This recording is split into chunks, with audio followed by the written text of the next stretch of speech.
At age 10, I wasn't quite as developed as a lot of people were when it came to their sense of fantasy versus reality. I was all about fantasy and I didn't care about anything else. Every day I would play Pokemon and Yu-Gi-Oh! On the playground with my closest friends while the other kids played sports and ran around in the jungle gym. Bullies would always call me a baby because I talked to my cards like they were real. I didn't care who saw me do it. I was an average freak to them, and nothing more. I heard dull stories every day while listening to the people who bullied me, seeing as they always managed to be seated around me. I would block out anything that didn't seem like it was worth my time. Near the end of my 5th grade year, I heard a story about something that the kids called the dungeon. It was supposedly a place that was located near the old art room, and people said that if you opened the circular door in that room, you would be sucked down into a room with bright lights and construction equipment. Then you would be gagged and blindfolded, and you would start to fall asleep. Upon awakening, you would find yourself in the nurse's office, covered in dirt, and you would be told that you fell off the jungle gym outside and hit your head. It had supposedly happened to 2 of my classmates, or bullies, Kevin and Dustin, and they didn't want to tell anyone besides their friends because of how scared they were. I knew the exact room they were talking about, seeing as I was a very advanced art student and my teacher's secondary classroom for his honor students was right next to that room. I had always found the room odd, because it was just plain concrete. The door to it was broken off its hinges, and in the middle of the room was a circular shaft with a metal dome on top. The dome had a wheel on it, and the domed shaft as a whole reminded me of a submarine hull. I was curious, so during my after-school art class, I asked Mr. Baszler if I could use the restroom. Of course, he said yes, and as soon as I was out of the art room, I snuck into the dull room next to it. I walked over to the shaft and twisted the wheel that was atop it. Sure enough, it was just like a submarine hull, and the door swung open on a hinge. I looked down into the hatch and immediately saw the ladder that would allow me to climb down. I hadn't been sucked in like those bullies had said, so I wasn't scared at all. I climbed down the ladder quickly, yet quietly, and soon I found myself standing in a well-lit dirt room. The room had chunks of concrete and huge mounds of dirt littering it, and I soon saw the construction equipment that the 2 bullies had been talking about. Jackhammers, shovels, spools of heavy wire, pickaxes, even a variety of saws. I was starting to get scared. I asked myself why all of this stuff was here, and why this place looked nothing like a construction site. I soon found my answers as I crept over to one of the large holes that I saw in the ground. Down in the center of the hole was an ancient-looking coffin, and the lid had been sawed off. I could see a bleach-white skeleton inside, and I started to cry. Why the hell was all of this here? And why were these dead people being dug up? I decided that this was no time for questions and I wanted to be out of the place ASAP. As I turned around to leave, I felt something hit me hard in the back of the head and I collapsed.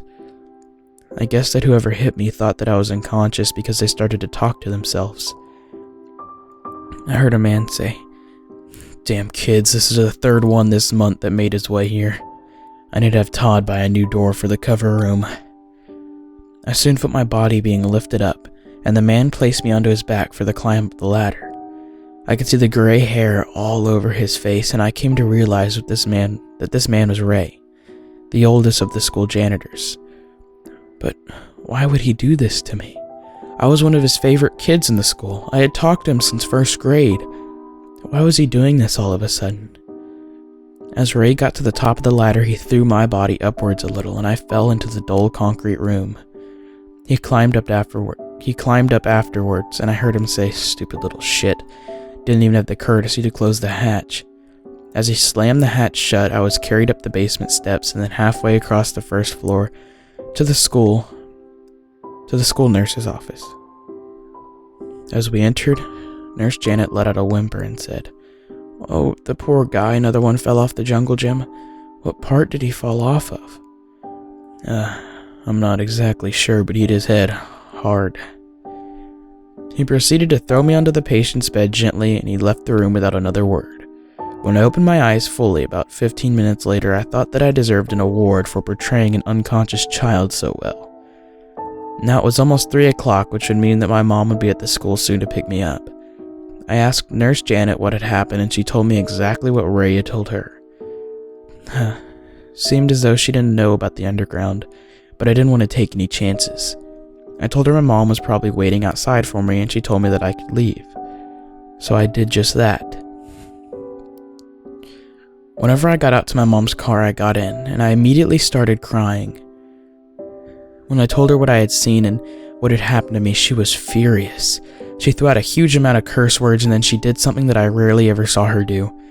She pulled out her cell phone, and she called Dad. She told him to get to the school and make sure he had a firearm concealed on him, just in case.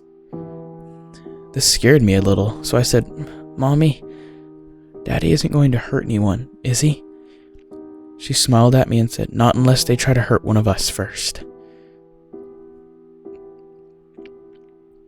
I trusted her when she said that, seeing as she was an amazingly nice woman and my dad was an ex-cop who anyone could trust. I knew she was telling me the truth, and so when she asked me to come into the school with her, I grabbed her hand and followed her. Upon arriving at the principal's office, she told me to wait outside because she didn't want me to hear her say any more cuss words, and that she was about to throw everyone in the book at the principal. I waited outside of the door as she went in, and soon my dad was there and he went into the room too. My parents came out about 25 minutes later, and as my mom walked out, she turned around and said one last thing to the principal. "I hope you enjoyed being principal here while you could, because the police are going to have a field day with this." A few months later, after Dustin, Kevin, and I had given our statements to the police, over half of the teachers and staff in my school were having criminal charges filed against them. Turns out that over 30 members of the faculty had been in on this underground ordeal, and they had all lost their jobs as well as their freedom in the end. The reason for the secret room in the underground site was an interesting one. During a battle that happened in the area of the school directly before the Civil War, a rich family had killed all of their slaves and set their own house aflame before burning their own house down. They buried all of their riches with the dead slaves so that they could give them, I really don't want to say the word, something nice that they didn't have to steal. Please note, I am not a racist. This is the exact quote that they gave to a neighbor that had come to see them before their house was burned down. When these people were done with the burial of their slaves as well as their riches, they went into the kitchen of their house and ate dinner. As they were eating, the house went up in smoke and all of the people inside were burned to death. The rumor was that the family burned themselves alive on purpose so that they could atone for their sins. Why they killed their slaves was unknown, but the townsfolk took it upon themselves to unbury the dead slaves and rebury them all properly. All 83 were buried in separate coffins, and on top of all the coffins, the townsfolk had scattered the remains of the dead rich family. A tombstone was placed there and said, "Here lies 83 people and 5 demons. The burn of hell is stronger than that of a mere flame." When all of the people were reburied, the riches of the dead white family were left in the 83 coffins as a sign of respect for the dead.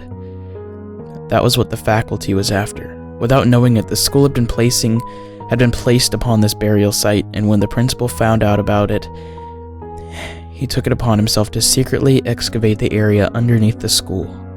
When teachers found out, they wanted it immediately.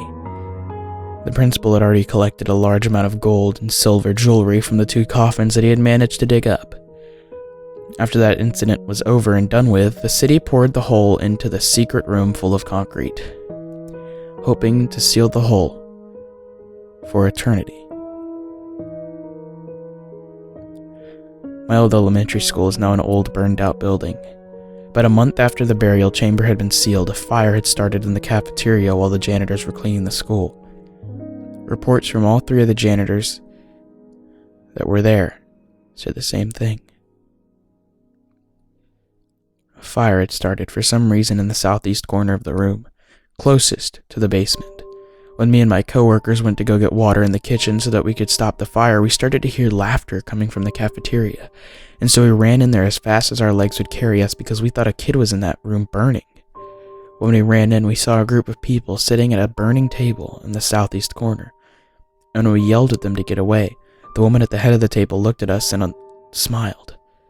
Then the table and everyone at it just went up in a huge pillar of fire. We all ran like hell, and as soon as we were outside, we used a payphone to call 911. We were all pretty shaken up about seeing 5 people go up in flames and our workplace is on fire. None of us knew what else to do, so we just cried.